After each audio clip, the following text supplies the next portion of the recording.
Bonjour à tous, c'est Edouane et aujourd'hui on se retrouve pour parler du match Irlande du Nord-Italie qui est soldé par un match nul, mais bon, le plus important c'est pas le match nul, c'est la non-qualification directe pour l'Italie à la Coupe du Monde, voilà, qui vont devoir passer par le barrage.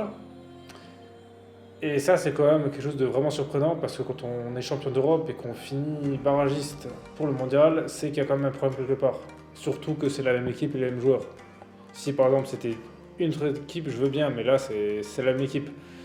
Donc là, c'est compliqué. D'habitude, dans toutes mes vidéos, je reviens toujours en détail sur le match. Et là, je pense que je vais pas le faire parce que ce match, on va le résumer assez vite et rapidement. Il n'y a pas eu grand-chose de différent. Tout le match s'est passé de la même façon. C'est-à-dire que l'Italie, dans l'ensemble, a dominé le match. Ouais, bon, ils ont dominé le match, hein. Ils ont eu des occasions, voilà, quelques petites, mais pas vraiment de grosses occasions. C'est-à-dire que dans tout le match, pour moi, il y a eu une seule grosse occasion qui a été de Chiesa et il y a eu Emerson, mais bon, elle était quand même loin.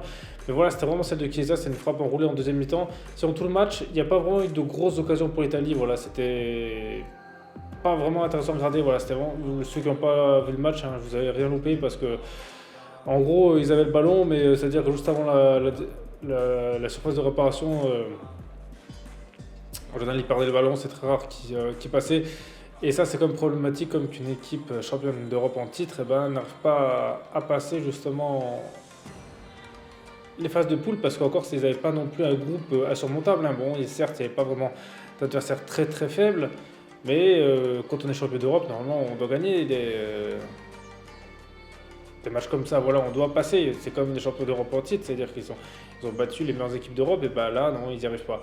Et ça, pour moi, c'est un peu inquiétant parce que c'est pas la première fois que ça arrive qu'une équipe qui gagne un gros tournoi majeur, et ben au prochain ils fassent n'importe quoi. Par exemple, l'Espagne, quand ils avaient été championnes du monde ou championnes d'Europe, je sais plus, ils s'étaient fait sortir au premier tour la Coupe d'après, l'Allemagne aussi. Voilà, ça arrive souvent et là, ça se trouve, ils vont même parler. Et pour moi, ça m'étonne vraiment que l'Italie soit en barrage parce que la dernière fois, l'Italie n'a pas fait le mondial, ont perdu au barrage et moi je pensais justement que ça les a comme servi de leçon et qu'ils allaient quand même pas reproduire la même bêtise parce qu'en plus il fallait pas grand chose, hein, pour gagner le match, il fallait marquer. Bon, ils auraient dû marquer comme deux buts parce que la Suisse en a mis 4, mais bon, deux buts c'était quand même faisable. Déjà même gagner le match, en plus ils ont même failli perdre le match, c'est ça, parce qu'en fin de match, Donnarumma a fait une sortie un peu voilà, artistique on va dire. Et heureusement que le joueur de l'Irlande, bah, il a un peu fait n'importe quoi avec le ballon parce qu'il y avait but vide et puis il a réussi à viser un Italien au lieu de viser la lucarne. Mais là, ce qui est inquiétant, c'est qu'ils sont même pas sûrs de se qualifier parce que les barrages, il y a quand même des équipes fortes, hein, et, ils peuvent affronter le Portugal. Voilà, Italie-Portugal, ça va être compliqué comme pour l'Italie. Il y a aussi la Suède qu'il faut se méfier. Il y a la Russie, l'Ukraine. Voilà, c'est des équipes qui sont comme plus fortes que l'Irlande du Nord. Donc s'ils n'arrivent pas déjà à battre l'Irlande du Nord, qui avait plus rien à jouer en plus, alors qu'eux, ils avaient la qualification à jouer, bah ça va être quoi? Et ce qui craint, c'est que là, on a l'impression que c'est la même Italie qu'il y avait avant justement qu'il soit champion d'Europe et quand Mancini a dû la prendre pour reformer une équipe à peu près juste parce que là, dans le fond de jeu, il n'y avait rien du tout. Malheureusement, là, je pense que sur ce match, à mon avis, certes, il y avait un bloc en face, il défendait vraiment, mais je pense que l'Italie paye le fait de ne pas avoir vraiment un joueur qui puisse à lui seul, on va dire, débloquer une situation. Voilà, ils n'ont pas un joueur vraiment sur qui s'appuie à tous les matchs. Je pense que c'est ça, à l'heure actuelle, leur plus gros point faible.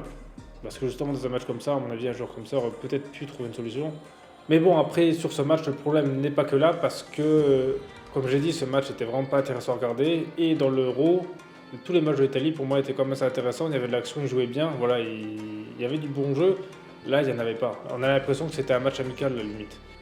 Donc voilà, j'espère pour eux qu'ils ne vont pas affronter comme une équipe genre le Portugal, parce que là, sinon, ça risque d'être compliqué. Il y a même les Pays-Bas encore qui peut être barragiste, parce qu'ils ne sont pas encore qualifiés. Voilà, s'ils affrontent une des équipes comme ça, là, c'est pas sûr qu'ils passent.